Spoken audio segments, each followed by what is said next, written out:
We are now in session. What's going on, everybody? It's your boy LL Cool Lucky. Thank you guys for tuning in. Don't forget to like, subscribe, share to our channel. This session actually is coming out New Year's. So happy New Year's to our Lao folks, our Thai folks, and our Cambodian folks as well. This is a special week for us, and we get to be with family and friends and you know, do our takbat on Sunday, right? So it's a great time to engage and be with all our friends and family. You guys got something to say? Go wash your sins away. You know, bring down, if you have the Han Pot and stuff, bring him down, wash the Buddha, ask for New Year's. Do the Soma for your parents too. If you don't know what that is, that's asking for forgiveness from your parents. You know, every New Year, you're supposed to do that. Yeah. So Soma for your parents, your mom, your dad, your grandparent, the elder, show them some respect. Yeah. Make sure you guys do that too. And if you guys don't know how to do it, ask one of the monk. Yep. Or ask one of the OGs. Or listen to our other podcast. We talked about that too. Yeah. Charles, you got anything to say on the intro? Well, I was going to add into it because it kind of ties in with what we're going to be talking about today. Sure. We're doing a Sama for the parents and asking for forgiveness, and New Year's is starting all over, learning cultures, and how we teaching our kids with our tradition and culture. And how are we able to do the connection between the older generation, like our parents, to our younger generation, the YouTube stage, TikTok stage, where they don't know what the hell's going on. We barely understand it ourselves and trying to close the gap. So understand the culture?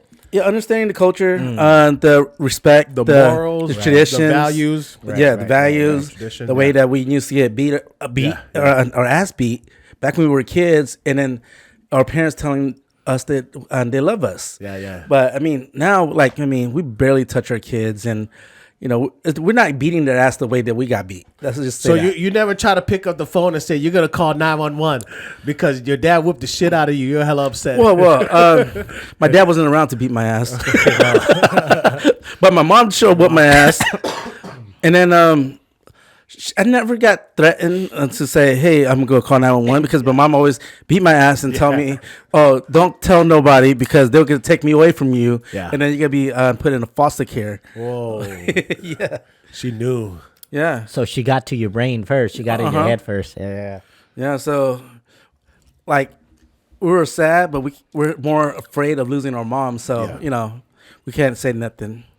So this episode, we're talking about parenting. Right. I would like to call it passing the knowledge. Passing the knowledge on passing the parenting. The experience that we had, and how it can assimilate or integrate into our kids and what they would learn. You know, I think that's definitely a long, thoughtful lesson and ways to teach our children, man. Because I think you two are parents. You know, I can only imagine what I would do, but. Well, we could talk about you got nephews, right? Yes. You're right. As an uncle, you're like the second parent. Yes. You know what I mean? Like if your dad or your mom isn't there, your uncle, your auntie is the one that kind of lay down the line too. You know, and sometimes the parenting style is different. You know, so you get mixed messages. You know what I was going to ask? As an aunt and uncle, are you supposed to be their friend? Or another form of their parents? I think you get a pass. I think you're in between. Yeah, you're in between. I think you're in between. And then also, I think also depends on that child too, how they were raised by their own parents, right? And do I need a little bit more harder on my nephews, my twin nephews? Yeah, possibly. If they're acting out, I would.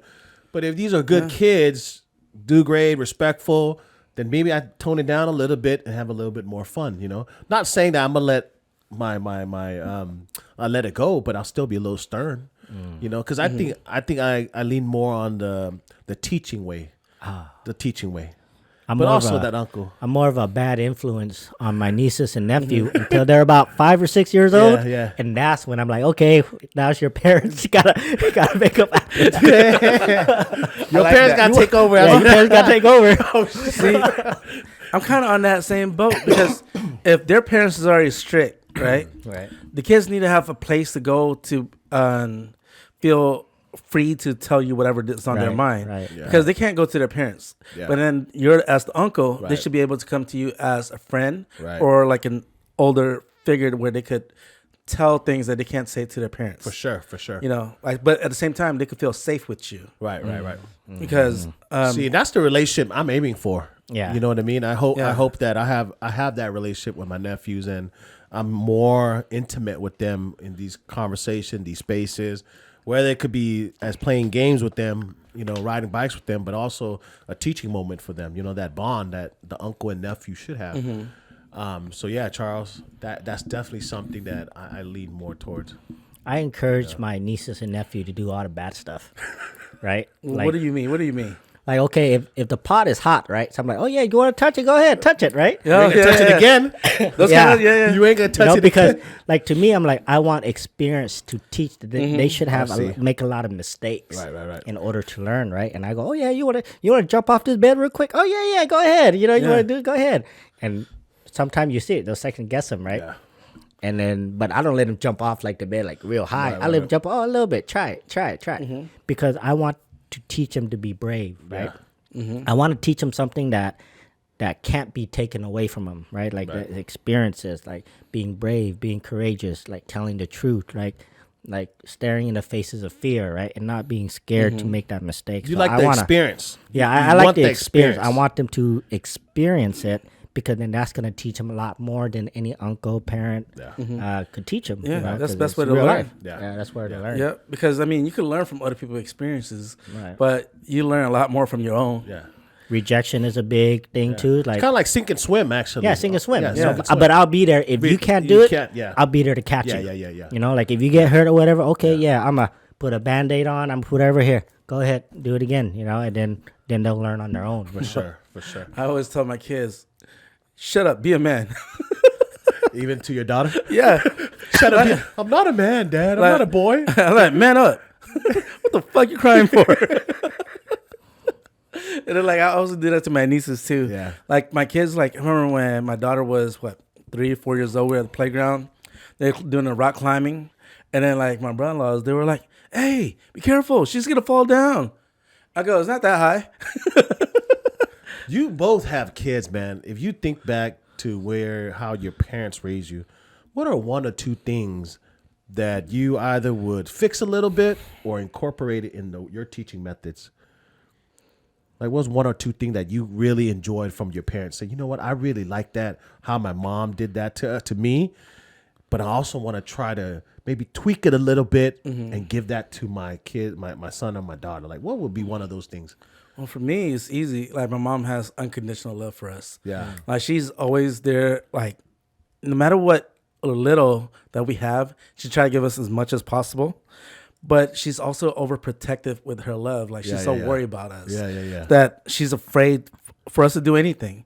She doesn't want us to go out and get hurt or try to do any kind of sports because we might get hurt, Right. or try to do something aiming too high because we might fail or whatever. yeah. So she kind of sheltered us and not let us I see. grow. You know what I'm talking about? Yeah. So it's like a little too much love, but then the love that she gave us is what made us. Yeah. So I want to give my kids the same kind of love, but then at the same time, not make them, I guess, Too stuck sheltered. Too Not too sheltered. sheltered, Yes. yeah. Too sheltered with that. Yeah. But where do you find a balance for that? You know what I mean? Like as a parent, right? Because nobody kind of teaches you how to be a dad or a mom, right? So, Yeah. So where do you find that balance? How do you know when to pull back, or how do you know when it's not enough, or how do you know where do you find the happy medium? Well, for me, that. like, I'm always gonna show my kids the unconditional love, but then like if they want to try something or do something, I encourage them to do it. Yeah. Even if I'm myself like is afraid of them falling down from that, playground, or like they're riding their bikes without a helmet, which is stupid, but like, I gotta let them learn. Like, just like you said, just let them learn from experience. Like, I'm not gonna stop them because what happened? They want to go become one of those stunt bike people. They're gonna be wearing no helmets. Yeah. Like, if they want to go do something and like play basketball, they fall down one time. Like, I'm not gonna be in there kissing their wounds. I'm be like, get up, You also want your kids to maximize their potential, right? Yeah. Their potential, and that means to maybe take a little risk or get out of the boundary a little bit. Well, I force them to take risks. Okay. Especially like if I tell them to healthy do something. risk though. Healthy risk, right? Well, I don't know if it's healthy or not. I force them to just go do risk. Okay. Because we don't know what's healthy. Well, I mean, when I mean risk, more healthy, like go out and venture is like, no, don't join a gang and and drugs and all that other stuff. Well, I mean, so more healthy boundaries. Yeah. Elementary school, so I'm not too worried about that yet. Yeah, but that stuff leaks, right? When I was in 5th, 6th grade, there were drugs in school at fifth grade, 6th grade already. They were talking about it. It was coming around already. So I'm just saying. But I didn't mean to interrupt you. I just was saying because like getting for me, there, the thing that I'm worried about more than drugs and gangs because my kid's not surrounded by those kind of stuff. But what they are surrounded by are TikTok and shorts and social media. Yeah. Because as much as I try to police it and monitor it, like things comes in like the form of cartoons or whatever, and they're having these kind of conversation that I don't catch. Yeah. But my kids, they're listening, watching it, and all that stuff, and. They don't tell us everything in school. Yeah. Because, like, my son will, sometimes try to snitch on his sister. Oh, Ellie was doing this and that. I'm like, wait, you're not supposed to be doing that. Yeah, so. That's street code. Yeah. But on one hand, I want my son to tell me everything so I know everything. But at the same time, like, I want my son to know the street code of not snitching. Man, that's hard. That's hard. Yeah. It's like, okay, tell me everything, but don't tell everybody else everything. Yeah. Which is confusing for them. Yeah. And then well, the way I teach my son that, right, is the circles. Yeah. There's the inner circle, there's the second ring, third ring, fourth ring. Your inner circle is who you should have your trusted people the most. Your mom, your dad, uncle, whoever it is, right? So if you teach them, okay, who belongs in this circle, and then that's when you start to widen up a little bit. But, as elementary kid, they're not going to understand that concept. So as kids, we can't teach them that concept yet, but we have to teach them the other stuff as they're growing, like get better with their skills, be a better painter, like keep practicing, right? And a lot of these stuff, they become mundane to this kid. They don't want to keep doing it but they don't know that is developing their skill at the same time. Right. So yeah, it's trying to find a balance in between. It's pretty difficult. Pretty hard. What about you, Toby? For one me, thing that your parents taught you, or lessons that you learned from your parents that you will take and teach your son or integrate or tweak it up a little bit? Man, that's hard because I kind of raised my son like my dad raised me. Okay.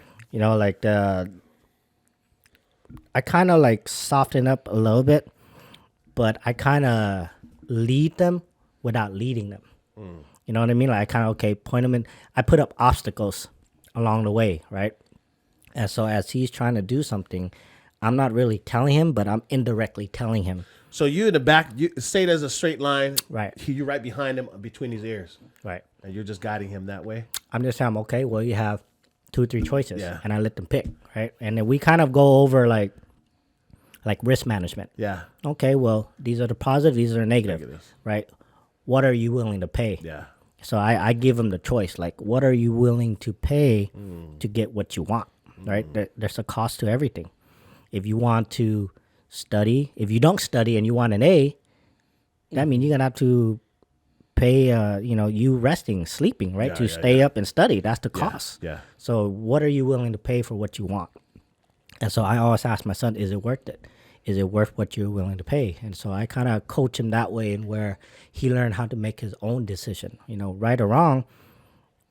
That comes into play whether he could accept it or not, So and that's the thing that I could ask from him. Yeah, that's it. Is if he's okay with whatever choices he makes. So when your dad taught you that stuff when you were younger, you felt that it was very positive. Now looking back, when I grew up, my dad was just like, do this. That's it. No question, no ask. Okay. But when you ask, why do you do it this way? Yeah. Nope. This is just how we did it. Yeah. This is just what it is. This is our culture. Yeah. You show respect. That is the number one thing, And for men, number one thing is respect. Yeah. And so, we don't break those codes. So I grew up having principles and codes that we don't break, right? Like we live by them. Right. We have to live by a structure. So I try to instill that in my son. So. Nice. But yeah, definitely for sure, man. It's if I had to change it, like beat my son like my dad beat me, but I mean, do I spank? Do I hit him? Yeah. But now since he's a little bit older and he learned Muay Thai and Jiu-Jitsu, I gotta have to, You have to teach him not to hit back. Yeah, he's about to be the same height as you soon. I think he or is. even taller. Well, that's why I have to get back to the gym and do my Muay Thai, right? I'm like, yeah, man, I gotta go back and remember everything, But for sure, like I didn't have to spank him for a long time. Because as a kid, when he was younger, definitely for sure. I think one of the things that my parents are divorced, but one of the things that I take on, things I witnessed and things that I think would take on into, teaching my nephews is violence, man.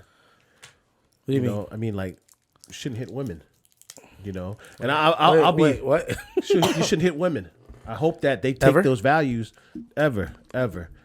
And the only reason why I say this, man, and I'll be open about, like, my parents, we grew up in a very domestic violence household, man. My dad was a very mean person, man. And I love my dad, but there's moments where his anger took over, man. And that's something I would never want to see my son, if I had a son, or my nephews, to do to their spouses or their girlfriends, whatever. There's no need for that, And I think I was so traumatized as a young kid, 6, 7, 8 years old, running out of the house trying to call the cops. I didn't know what to do, being the oldest one and having to see my mom get beat up repeatedly every weekend, man, and to me, that imagery in my mind, my head, it affects me till now.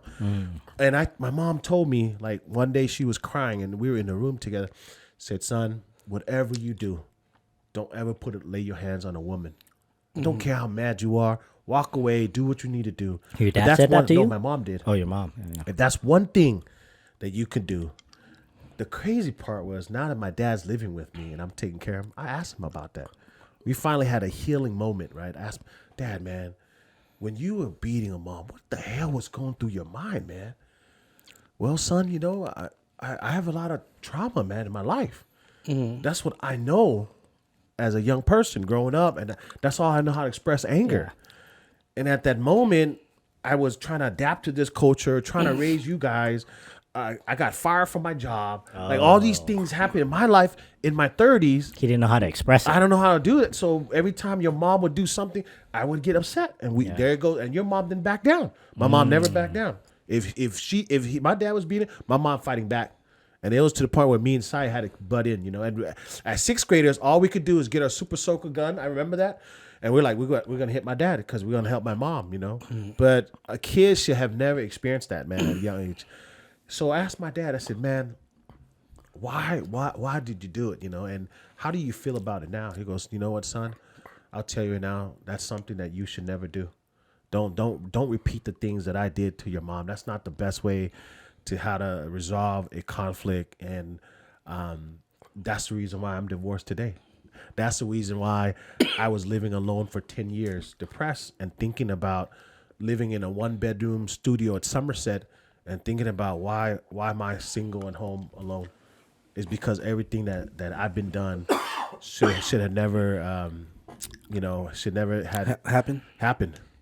And so that's probably one thing that I would teach my nephew, man. Is like, don't raise hand on women, dude, because it's a long-term scar. When the girls try to hit you, I think it's pretty cute that they're like a little kitten, right? And they're trying to hurt you, and it's like, what the heck are you doing? I mean, for those guys, right? You can block some of those things and say, hey, look, you're upset. I'll leave right now, but I'm not gonna do anything back to you, man. Yeah. But that's one thing I would get definitely. You. Oh yeah, you ain't no man. You ain't no man. You ain't no man. You little bitch. The girls, man, they know how to get under your skin, man. Well, as far as family, like your wife, your kids, your mom and stuff. Yeah, I agree. We never put our hands. I'm never. You should never hit a girl. Never. Yeah. I've me and Lupe, we have our agree and disagreements, man. But I always tell her from this day we were together, I say I'll never touch you. I'd rather walk away or do something, but I ain't gonna touch you. And we never touch each other.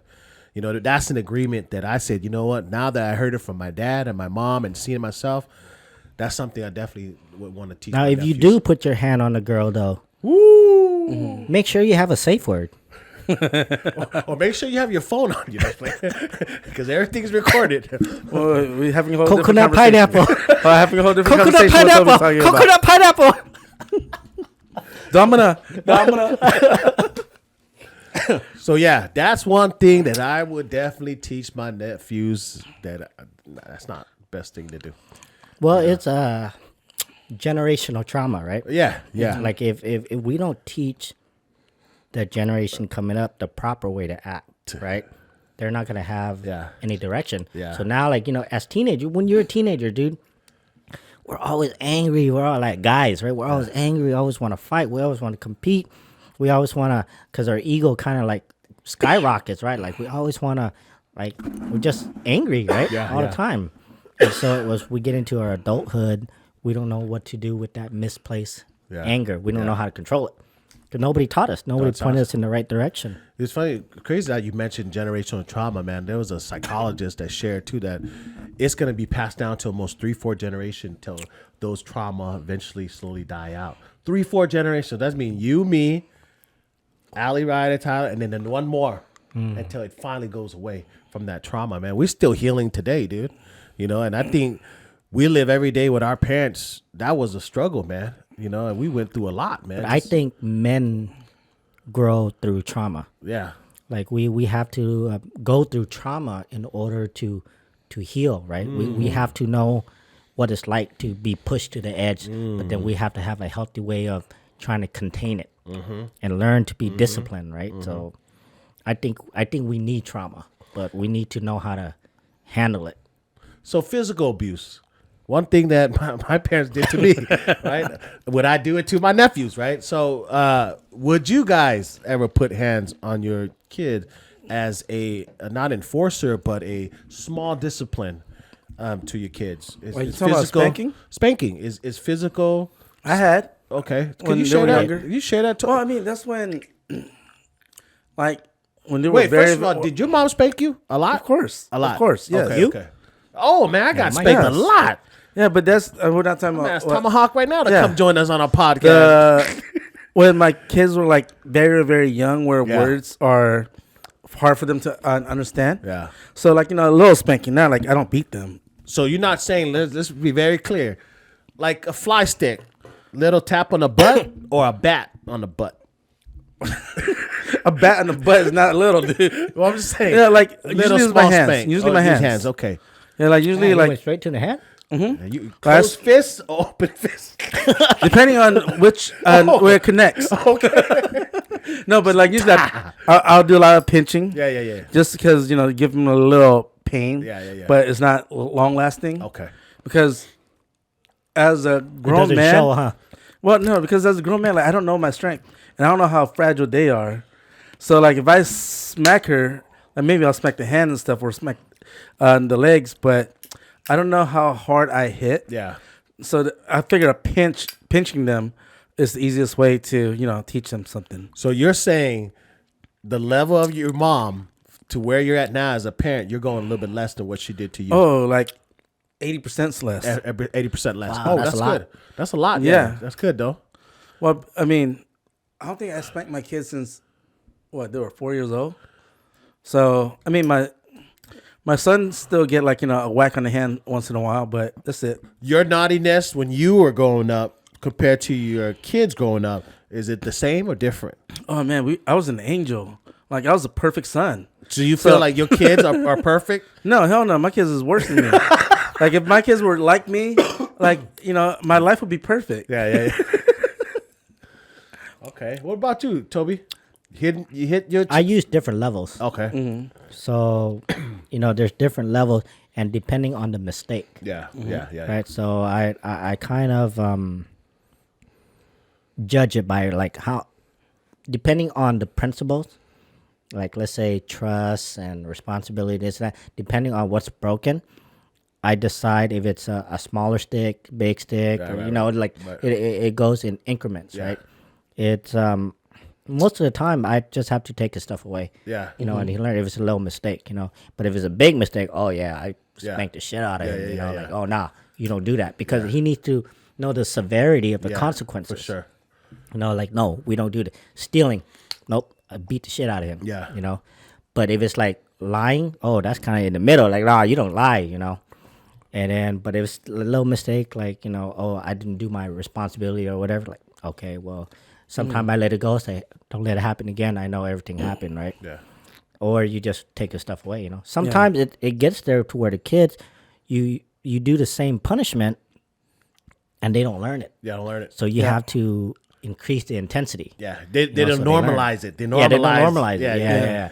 So even like, you know, right now, if you punish your kid, I'm gonna take your iPad away. Yeah. To them, that's big. Yeah. You know what I mean? Like now, back into us, like, okay, yeah, I'm gonna go play outside. Yeah. But taking the iPad away it seems to be a big thing with the kids now. Remember back in the days, like you were grounded. Like I never understood that concept. Yeah. Like how could being grounded mean anything? Yeah. Like you do something, you get in trouble, you don't get to go out. So what? But now I see it because like my kids, when I take the phone away from them, that's kind of like being grounded. Yeah. And when I say take the phone, taking all the devices away. Because they're like, oh, could I still watch TV then? Could I use mommy's phone then? Like, no, you can't do nothing. Like, you could just go stare at the wall. Yeah.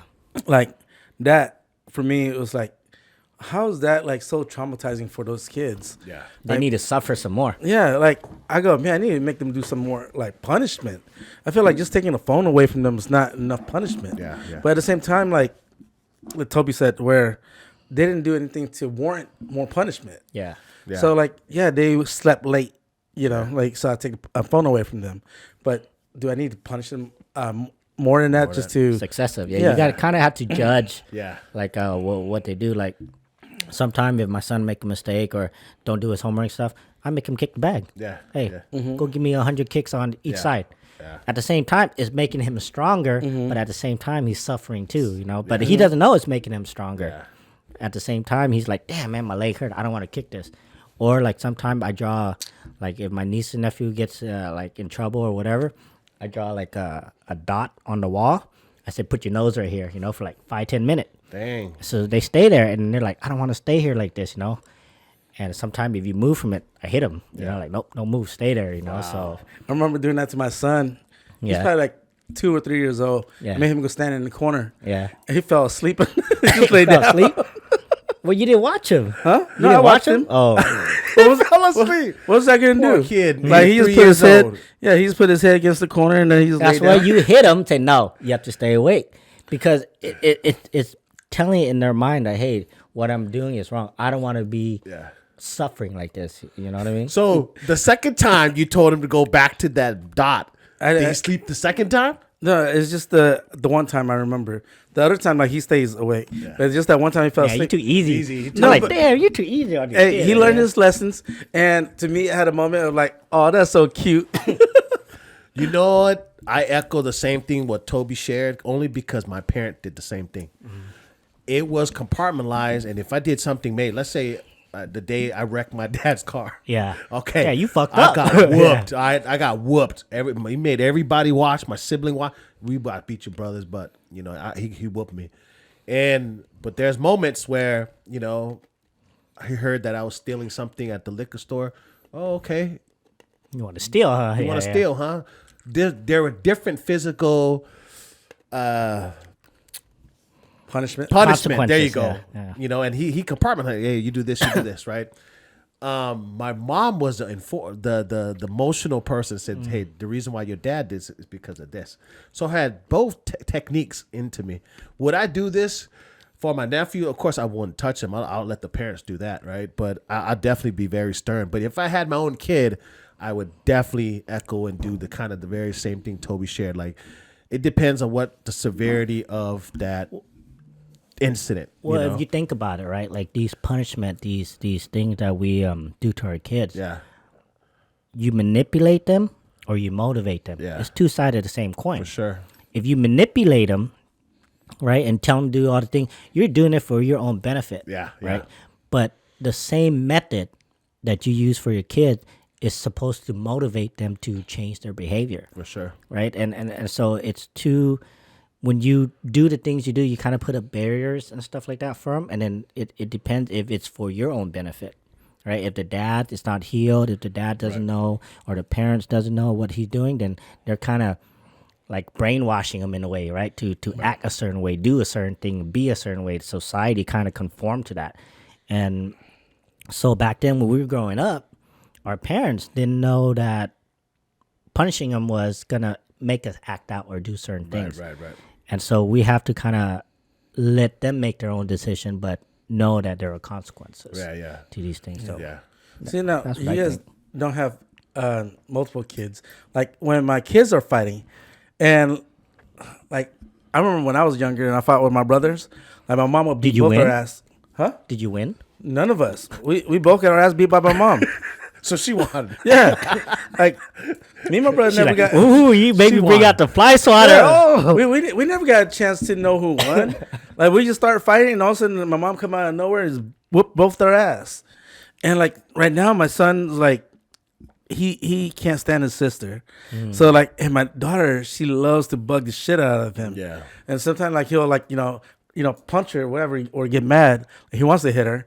And I always yell at him, don't ever hit your sister, because you guys are always supposed to protect each other. But then I know my daughter's the instigator. They're always bugging the shit out of my son. And I always have to yell at her. Or sometimes I was thinking, like, maybe I should just let them fight. I don't know. They're fighting for power. Yeah. That's what they're fighting for. I don't know. It's for power. I think my daughter's just bored. My son just want to be left alone. Yeah. Like, she just wants somebody she to play has with. power over him. You know what I mean? That's why she does it, right? Like, it's more like, I could do this and you can't do nothing about it. I'm the oldest. I'm the oldest. I'm the oldest. You can't hit a girl. And if you do, Yeah. I'm going to get you in trouble. Tell Dad. I'm going to tell Dad. Yeah. No, but they both get in trouble. Because first I yell at my son for not hitting my daughter. Yeah. And then I yell at my daughter for being a jackass. You know, there are some, like the Western culture, they believe that, like, punishing and spanking your kids is wrong. It's wrong. You know, it's two different cultures. There's a, like, psychology factor into all this, right? The upbringing, you hit your kids, then they become violent as they grow up. They express anger differently. There's been studies about that. We're not saying that, whoever's watching this saying that, we're not telling you to, to beat your kids. You guys are parents. No, some people take that literally. Yeah. Oh, I got to spank my kid. And they just, nah. We're just having a conversation about us personally in general. So you guys make your guys' own decision what you need to do. We're not promoting any violence towards your kid. Matter of fact, if you have to result to that, then you do need to go see some counseling, some help. But yeah, you're right, Toby. The Western way is a little different. Right? Well, I don't know. I disagree. I think I always tell my parents this, dude. Like, even this Lao New Year coming up, I want to thank them so much the way they raise us. Even though there's moments where I felt that, damn, I'm getting beat up, but I knew in my heart I did something wrong. Right? I had to own it. Yep. That's the only way I got through it. Yep. Because if I kept blaming them, then my anger, I don't know what I would have done. I would have committed crime. I would have did all this kind of stuff because I was still hurt. But to me, I knew I took the initiative to say, you know what? I love my parents. That's the reason why they did it. I reflected back. We processed together, me and my mom and him. We processed together why these things happened to me in life. And I appreciate them so much. So for me, the spanking, for me, it worked. So it doesn't work for everybody, but for me, it did. And I think that's something that I need to think deeper. If I had kids, would I integrate that? I think you need to have both. You got to have both because let's say you get spanked, right? You get beat or whatever it is, right? But if they don't explain to you why you're getting hit or why you're getting, this and that, it's like now what's going to happen is you're instilling fear in the kids. Yes. Mm-hmm. So now the kids can grow up being scared, right? Like that's why a lot of our culture, the Asian culture, we're really timid. We don't want to cause trouble. We don't want, because we got whooped as kids, But really, it's like more like the consequences of our action should be taught to the kids. Right. You're gonna get whooped. Yeah, you're gonna get this and that happen to you. But this is why we're doing it. You might not understand it at that time, but if you reinforce the idea that these are consequences of your action, then they could grow up and say, you know what? Yeah, I fucked up. Yeah, for sure. And accept the responsibility. Yeah. See, to me, like, I don't think it's the Western versus Eastern culture. I think it's more of like the difference between class and education. Because people in the lower class with less education tend to use more physical force. Sure. And the people that's been to like, I guess more education, learn how to use words and more about psychology. Yeah. They want to use more mental.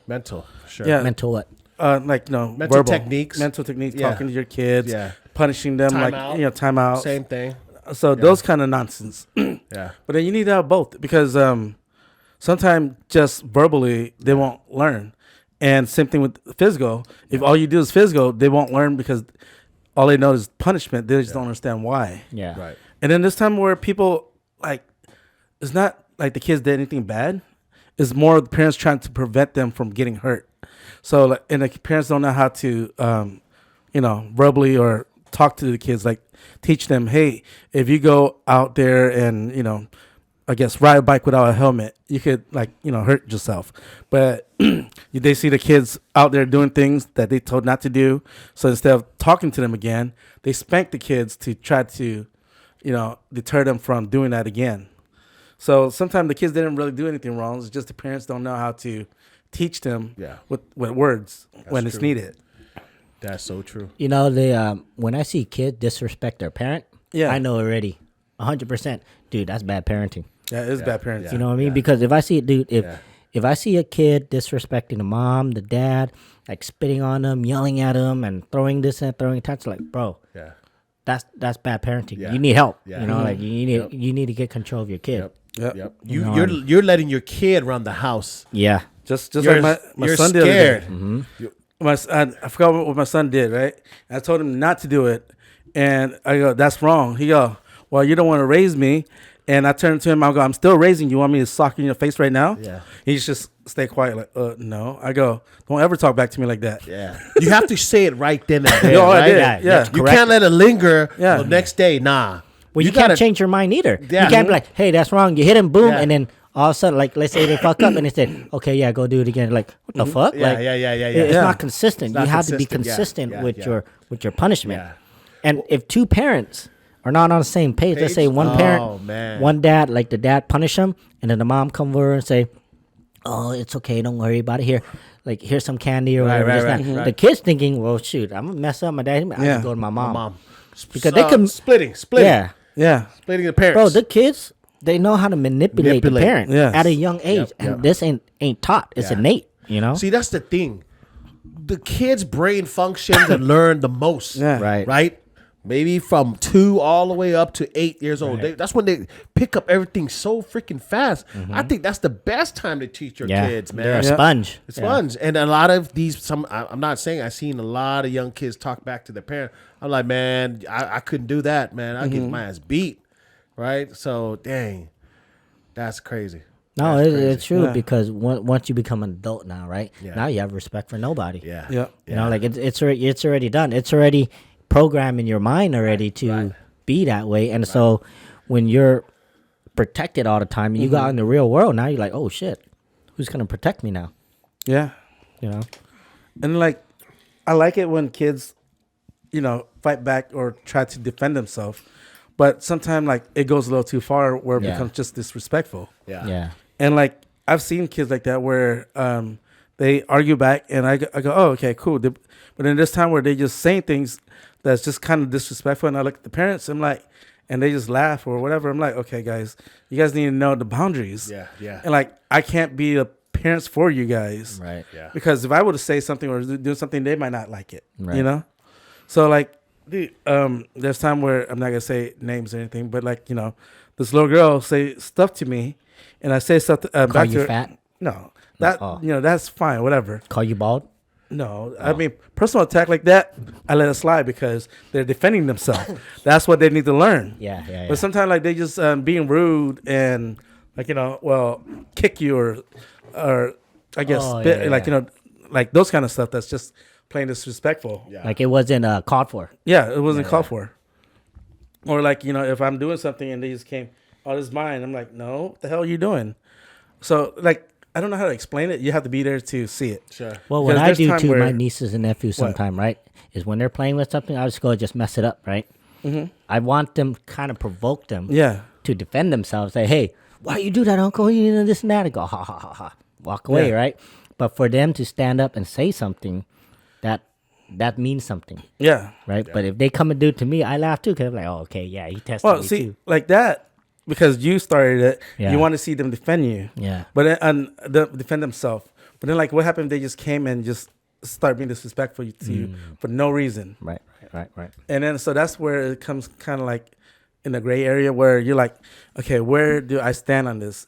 Do I want them to be a kid that doesn't have respect for anybody, or they just know how to defend themselves at all times?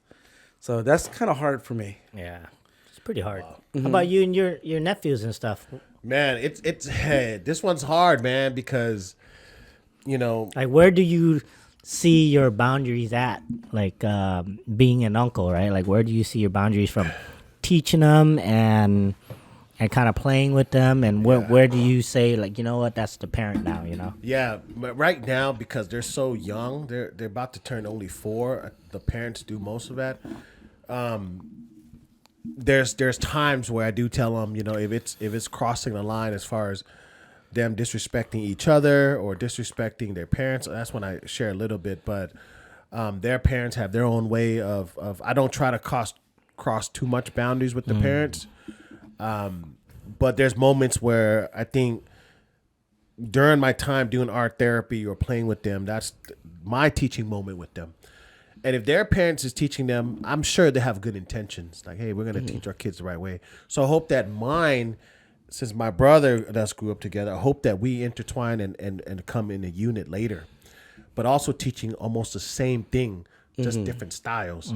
Lucky is the more fun, loving uncle, and the dad could be the loving dad, my brother. But both styles are a little bit different. And I hope that they could see that, hey, why uncle teaches this way and my dad teaches this way? It's almost alike, and then we have the mom too, right? So my brother's in a interracial marriage, She grew up a lot different, so that's also kind of where we're trying to mesh and trying to figure it out, and I also don't want to step her boundaries, but I know that they know that I have great intentions and I only want the best for my nephews, so the hardest part about it is that I'm not with them every day.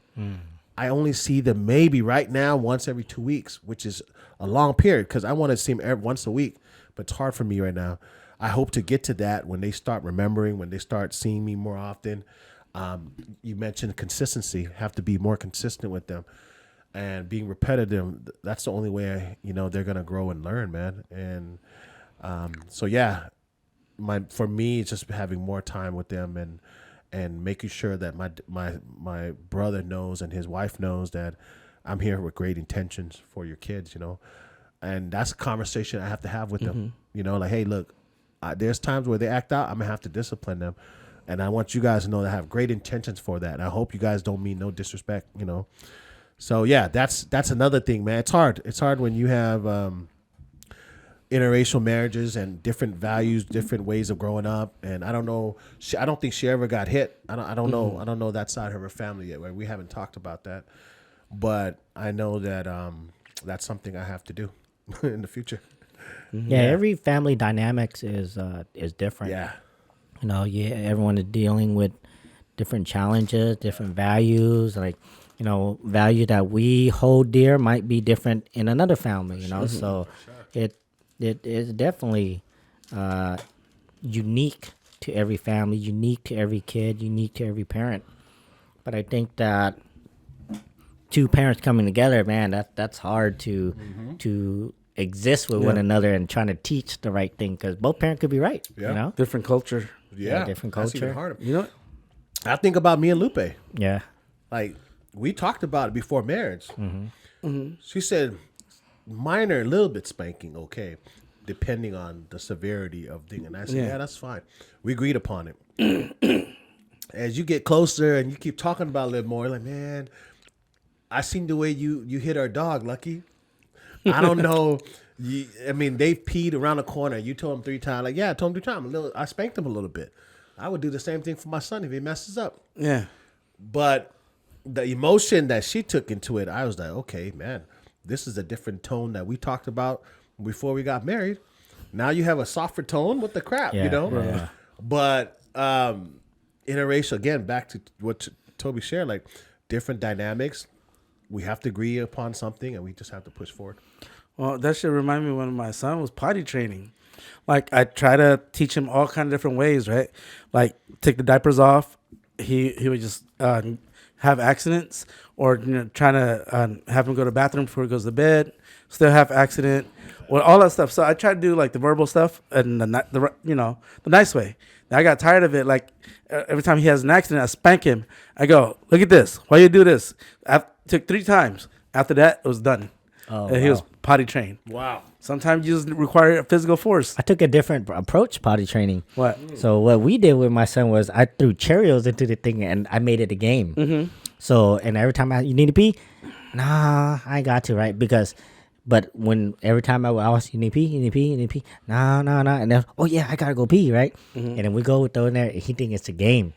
So now in his mind, he's like, yeah, I'm gonna shoot the Cheerios. You know what I mean? See, I tried that. Fucking shoot the Cheerios. I remember you telling me that. Very clever. And I tried that. It didn't work for my son. Didn't work? No, I tried to make it fun, and I tried to make it all that Very stuff. clever, but I think Toby did it at a very young age. But I'm more too, consistent. right? Consistent. You know what I mean? No, Yeah, I did for like 3 weeks, and I was like done. Child not consistent. Instead of cereal, maybe Cheerios. Well, try yeah. some different cereal. Were Captain you Crunch. with him all the time? Yeah. No, I was working. Well, see? Well, see, that's not consistent then. Was See, it- I was was it- with my son all the time. Yeah, That's See, why. that's Well, did it's not the Mary do it too? inconsistency. It's just the time I was around the kid. Right. Was not consistent. Yeah, that's what I'm saying. It's the Yeah. like when you potty train, you basically like for 3 days, man. You can't go nowhere, can't do nothing. You have to like block everything out Yeah. and just focus on training. Oh, dude, that's it it. took like 2 months for my son to be potty Well, trained. yeah. Did you do it like every other day? Did you know what I mean? Like every it's time I'm home. consistency. Every time I'm home, I do it. Yeah. But then after I got fed up with it, I just started spanking him. Wow. 3 days, that was done. He was potty trained. My daughter was easy. I said, hey, if you start going to the bathroom on your own, we'll take you to Disney World. She said, okay. She So woke you up. bribed her. Yeah. And I tried that with my son. It didn't work. But my daughter woke up the next day. She's potty trained. That was it. I was like, damn, that was easy. But my son is a whole different story. It pisses me off. Toby was more consistent. Yeah. And when did you start doing that? Like 2, I started 3? young, right? But the thing was, my son, when my son was younger, he was always with me. Everywhere I went, I took him with me. Yeah. Everything I did, I took him with me. Yeah, He was always right by my side. Yeah. And so, and at that time, I was working. What was I working? No, I had my own business at that time. I was doing cell phones and stuff.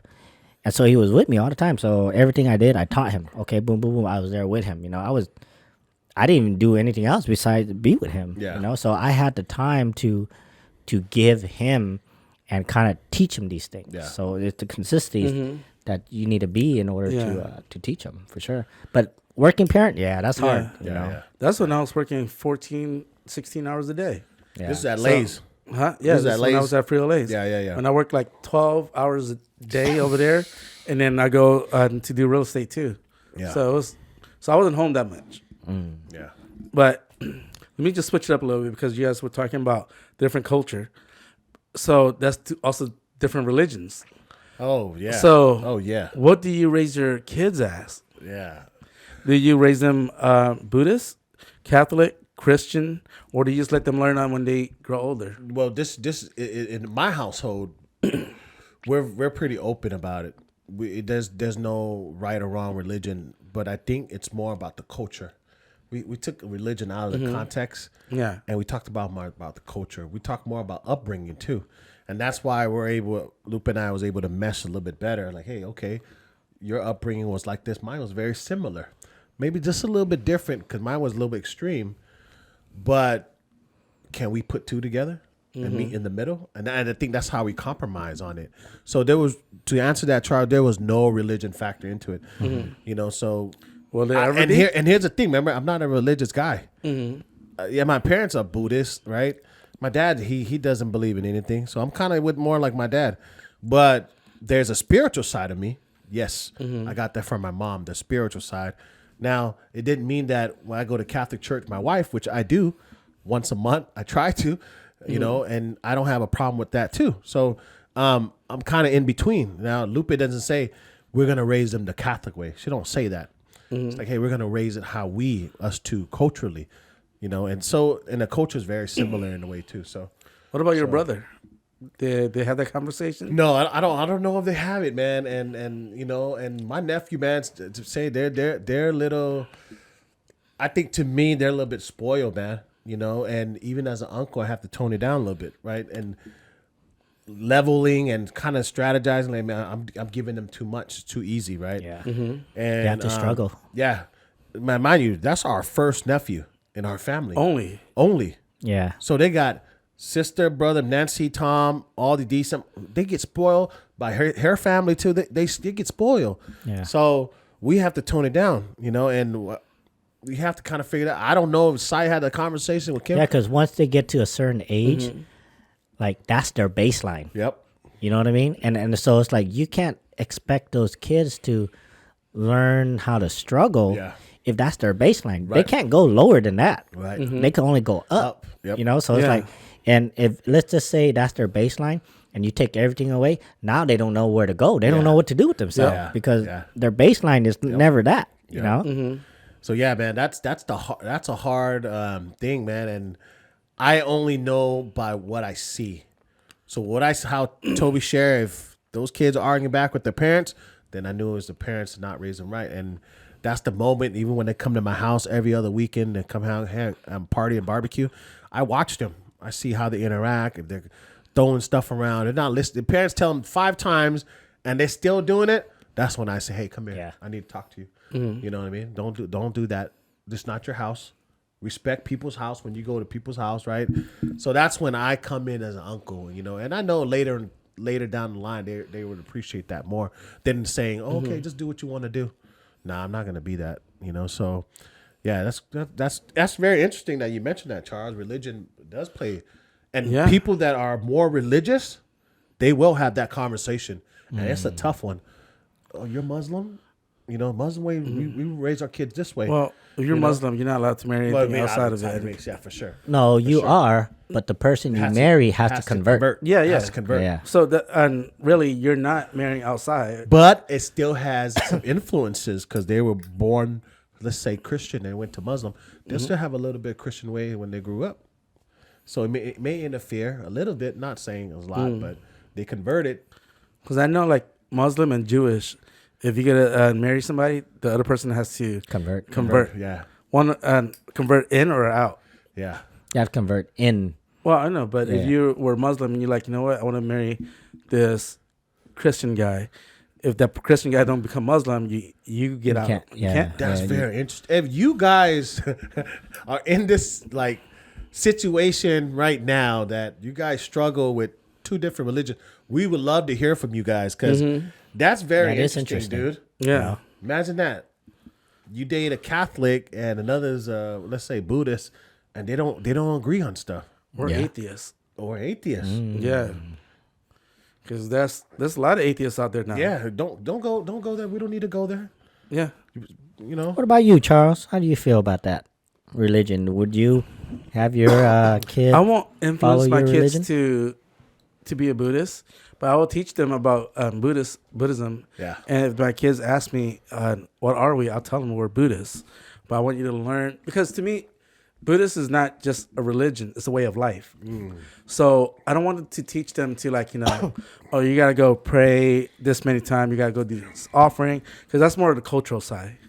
For me, like, I want them to learn the words and teaching and practice of Buddhism.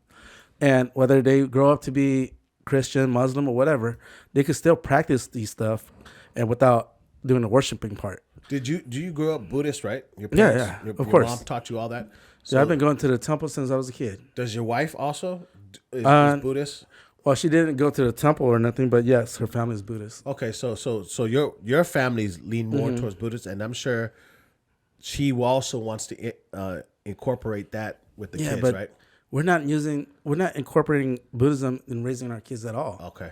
So it's just more cultural. Huh? I thought you said just I the thought technique. you said No. If they ask me what we are, I'm telling them Buddhism. Okay. I'm teaching them the life, or how to run your lifestyle as a Buddhist. I see. Not so much as the Buddhism yet. Right. You know what I'm talking about?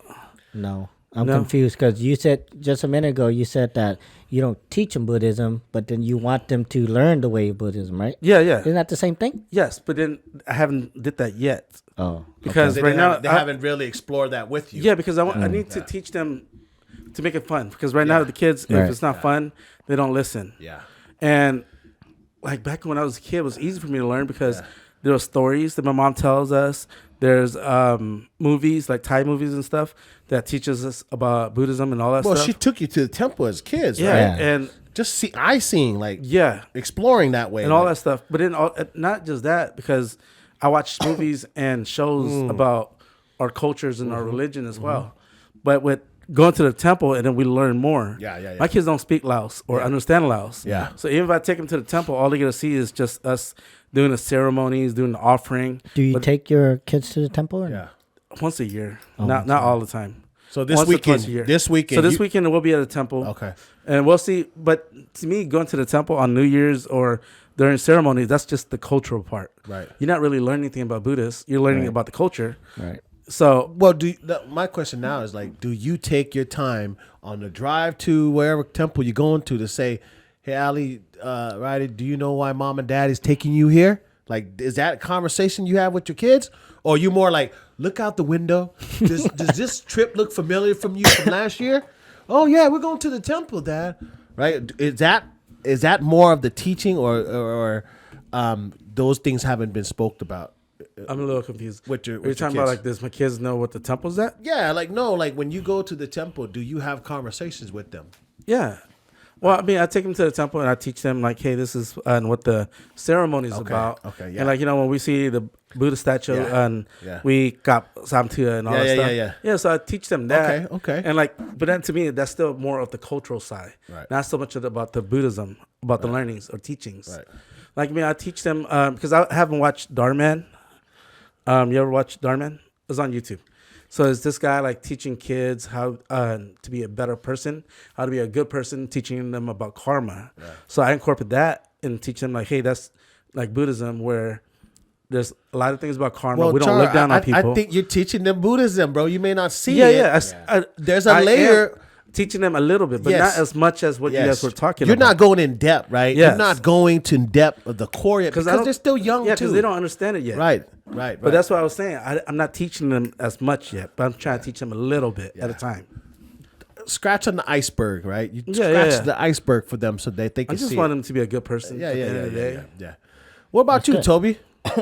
I do teach my son Buddhism. Wait, did you grow up in a Buddhism household growing up? I do, but when I was growing up, we went to the temple. My parents didn't really teach me about the culture. I kind of, as I got older, I kind of did a 360 and went back and learned about my culture and learned how, what it is to integrate, Buddhism and why we believe what we believe and, research. Because to me, knowledge is important. Mm-hmm. And so what I teach my son is our background is Buddhist. And this is what we learn from Buddhists. But that doesn't mean you have to be Buddhist. You could be whatever you want to be. Yeah. But I teach them that all religions Buddhist is not a religion like Charles was saying. It's a way of living. Yeah. And every religion and every spiritual practice go to the same place. Yeah. And I just tell them religion just divides us all. Mm-hmm. And the best example that I gave, matter of fact, we were talking about this today, that how I explained religion to them was like 3 blind guys, right? They have an elephant. And so one blind guy is touching the head, one's touching the feet, one's touching the ass, right? And if somebody asked him to describe an elephant, the blind guy in the beginning would be like, well, the elephant looks like this. And that's his truth, right? Yeah. And he doesn't see the whole picture. Yeah. Same thing with the guy that's touching the feet. He's like, okay, this is the elephant. And the other guy, this is the elephant, right? So now they're arguing about the same thing. And so that's how I kind of explain to my son about religion. Like they're all talking about the same thing.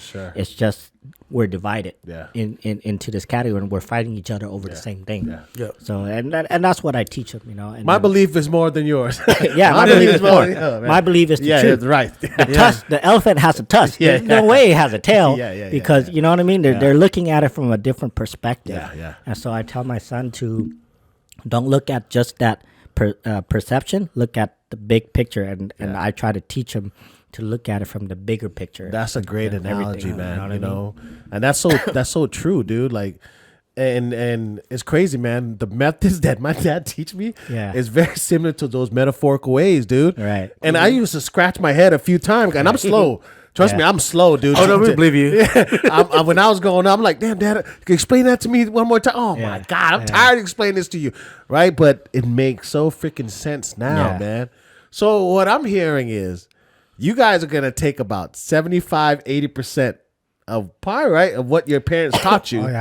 Oh, yeah, definitely. Into your immediate household and raising your kids. The way I see it is, Toby turned out pretty good. I'm not so bad. Like you're all right. You're right. If my kids could be like 75% of me, then I did something right. Did you do something right? But the thing is, right? I have a lot of red flag and a lot of green flag. So I'm a yellow flag, bro. That's the best way to live. And the crazy thing is, Buddha taught us that the correct path is the middle path. Yep. Yeah. That's what he said. He said it's not all good. It's not all bad. It's the middle path. That's the right path. Toby's used red, green, so he's yellow. I'm black and white. That's why I'm gray. But Toby doesn't live in the gray. He lives in yellow. I'm yellow. I'm yellow. He doesn't want to admit that he's in the gray with me, so he's using yellow. Well, when it comes to like certain teachings, it's yes or no. Right? Yes. But when it comes to like your free will and this and that, I'm like, okay, it's whatever you decide to do. Yes. But just know, like karma, right? It's the law of what you call it? One of the universal laws, the law of the golden rule, cause and effect. The law of cause and effect. So whatever you do, there's an effect that happen afterward, good or bad. If you do nothing, there's still an effect. Right. There's still a ripple effect. So no matter what you do, there's consequences. Yeah. I mean, and the cool thing about being Buddhist, you could be a Buddhist and you can still be Christian or Muslim and all that stuff. But the other ones, you can't be Muslim and Buddhist. Right. Which is kind of confusing. It is. But if your base is Buddhism and just doing the practice, and you're praying to Buddha as like just a praise of a great teacher, not so much a God. Not praying. You're not worshiping. You're showing him respect. Mm-hmm. Yeah, praising, not praying. Yeah. Praising him as a great teacher.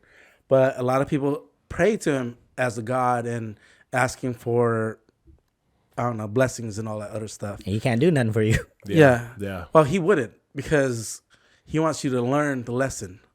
Because if you give somebody something freely, they're not going to learn that lesson. So, and that's not about being Buddhist then. Yes. Yeah. I agree with that. Mm-hmm. What time we got, Toby? This is a good combo. We're an hour in. Yeah, so, an hour in. But parenting is, that's there's a lot of layers to parenting and a lot of layers to discipline. But I think that we talked about this before, but we could go many different directions with this. Sure. And I think today we kind of touched on disciplining. Yeah, right? we really wanted to highlight, right? Like growing up, what are some of the things that our parents taught us, our values, our morals, life lessons that we also could integrate or incorporate in our own personal life and our family. And, you know, the next generation, we hope that they take that percentage of us. We could be 75, 80% of what our teaching were, so that our kids could be better than us, basically more successful. Always wanted them to be better than us, you know. But if you guys have like stories or comments or anything, or we want to hear how you guys were actually brought up, and share that to our inbox, man. Because, and also the religion thing. Charles brought up a very important factor, like that plays in a lot of household that we don't think with, that we don't know about, or unspoken of. Yeah. And there's, you know, those conversations could also lead to divorce.